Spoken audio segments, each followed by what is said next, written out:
नमस्कार दोस्तों, स्वागत है आप सभी लोगों का पॉलीटेक्निक क्लासेस के एक और नए वीडियो पर।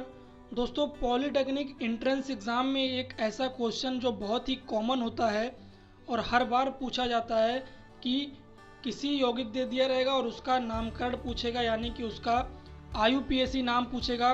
तो आज के वीडियो में दोस्तों हम लोग यही कवर करने वाले हैं कि किस तरीके से आप लोग किसी यौगिक का आईयूपीएसी नाम देंगे, किस तरीके से उसका नाम बनाएंगे और क्या क्या ज़रूरत होती है किसी यौगिक का नामकरण करने के लिए, उस पर डिस्कस करेंगे, यानी कि कॉन्सेप्ट पर डिस्कस करने वाले हैं। तो वीडियो बहुत ही एजुकेशनल और यूज़फुल होने वाली है आप सभी लोगों के लिए।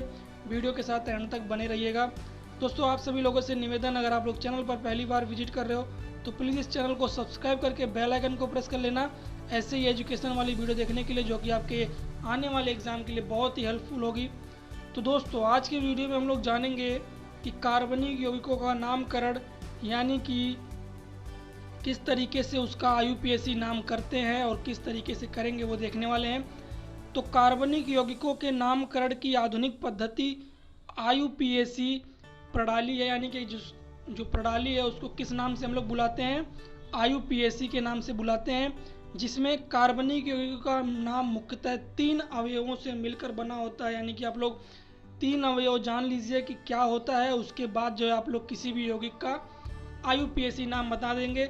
जिसमें पहला होता है मूल शब्द, जो कि बहुत ही इम्पोर्टेंट है, जिसको हम लोग रूट वर्ड बोलते हैं।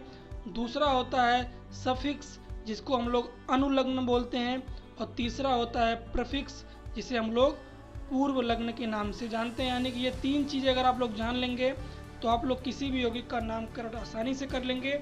तो इसी तीनों चीज़ों के बारे में हम लोग आज के इस वीडियो में जानने वाले हैं। तो देखिए दोस्तों, पहले नंबर पे आता है मूल शब्द। तो इस चीज़ को दोस्तों आप सभी लोगों को याद करना पड़ेगा, क्योंकि जो मैं बताने जा रहा हूँ बिना याद किए आप लोग उसको नहीं कर पाओगे।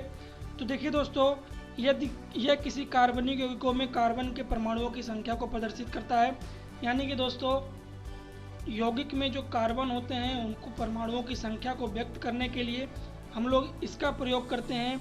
अब आप लोग देख सकते हैं यहाँ पे इसकी जो लिमिट होती है वो होती है C1 से लेके C10 तक।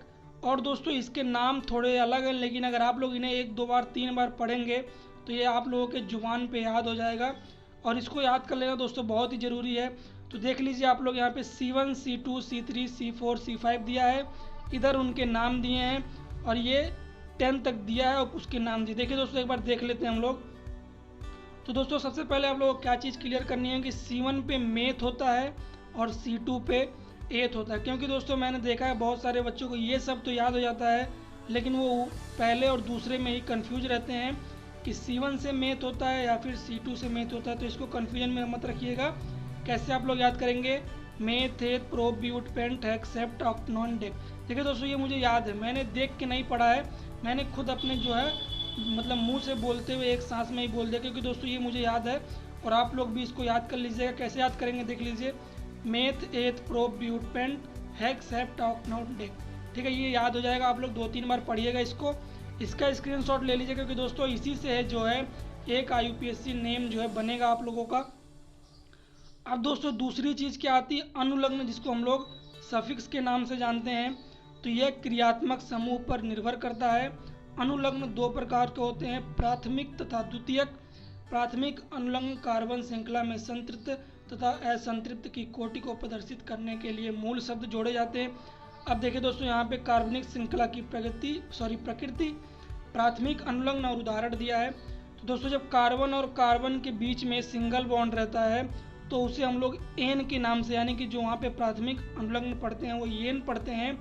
उदाहरण के लिए एल्केन हो गया। मान लीजिए अगर हम लोग कार्बन और कार्बन के बीच में डबल बॉन्ड है, यानी कि असंतृप्त है, तो उसको हम लोग क्या पढ़ेंगे, इन पढ़ेंगे, और क्या हो जाएगा, एल्कीन। और मान लीजिए 3 है तो उसे हम लोग क्या पढ़ेंगे, आइन पढ़ेंगे, और क्या हो जाएगा, एल्काइन। देखिए दोस्तों, जो सिंगल बॉन्ड होता है वो होता है संतृप्त कार्बन, और जिसमें डबल बॉन्ड और ट्रिपल बॉन्ड होता है वो होता है असंतृप्त कार्बन। ठीक है, ये उसके प्रकार हैं, संतृप्त और असंतृप्त कार्बन के।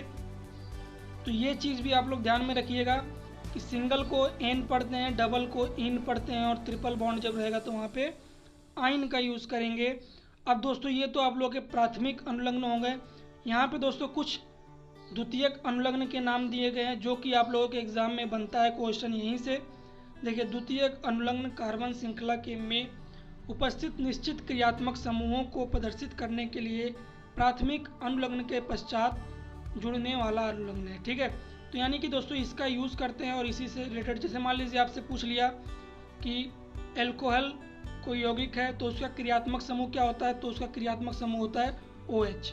ठीक है, अगर किसी में OH जुड़ा हुआ है तो समझ लीजिए कि वो एल्कोहल का ही एक उत्पाद है, और इसको जो है क्या पढ़ते हैं, ऑल पढ़ते हैं। अगर अनुलग्न में जोड़ा जाए तो बन जाएगा ये एल्केनॉल। ठीक है, एल्डिहाइड जो होता है CHO, इसको हम लोग अल पढ़ते हैं। कीटोन ये वाला C डबल बॉन्ड O। ठीक है, यहाँ पे OH नहीं होता है, यहाँ पे O होता है, क्योंकि यहाँ पे एक H जो है इसके साथ कार्बन के साथ रहता है, तो इसे ऑन पढ़ते हैं। उसके बाद देखिए दोस्तों, यही अंतर है इसमें, देख लीजिए आप लोग, एल्कोहल में OH होता है, एल्डिहाइड जब होगा CHO होगा, कीटोन जब होगा तो C डबल बॉन्ड O होगा। उसके बाद कार्बोक्सिलिक अम्ल होगा तो C डबल OH होगा। ठीक है, देखिए दोस्तों, HOOC और COOH में अंतर होता है, तो ये चीज़ ध्यान रखिए। अगर कार्बन से जुड़ा है तब तो दोनों का मान एक ही है, लेकिन अगर एक कार्बन से जुड़ा है और एक H से जुड़ा है तो उसका अर्थ अलग हो जाता है। तो ये कार्बोक्सिलिक अम्ल हो गया। फिर एसिड क्लोराइड का COCl होता है। थायोल का, देखिए दोस्तों ये सब याद करने की जरूरत नहीं है आप लोगों को, ये 5 आप लोग याद कर लीजिएगा, यही इंपॉर्टेंट है, कि अगर क्वेश्चन बनना होगा तो यहीं से बनेगा। और मेन चीज़ आप लोग ये याद कर लीजिएगा इस पाँचों का, ऑल, अल, आल और आई कम्ल और आयल। ठीक है, तो अब प्रतिलग्न क्या होता है इसको बारे में जान लेते हैं। प्रतिलग्न क्या होता है, तो इन्हें मूल शब्द से पहले लिखा जाता है। कार्बनिक यौगिकों का नाम 3 नियमों की सहायता से लिखा जाता है। पहला, सर्वप्रथम दिए गए यौगिक में कार्बन परमाणुओं की सबसे लंबी श्रृंखला को चुन लेते हैं। इसके बाद इस श्रृंखला में उपस्थित कार्बन परमाणुओं की संख्या के आधार पर संगत एल्केन और मूल शब्द का नाम लिख लेते हैं। देखिए दोस्तों, जब सबसे पहले जो आप लोगों को दिया रहेगा, श्रृंखला दी रहेगी, कुछ भी दिया हो, जैसे मान लीजिए यहाँ पे दिया हो CHOH। ठीक है, तो सबसे पहले हम लोग इसमें कार्बन की संख्या देखेंगे, तो यहाँ पे कार्बन 1 है। मान लीजिए अगर ये ऐसा ना हो कि कैसा होता,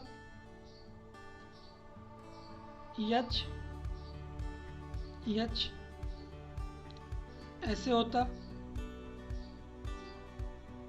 तब यहाँ पे कार्बन कितने होते, 1 और 2।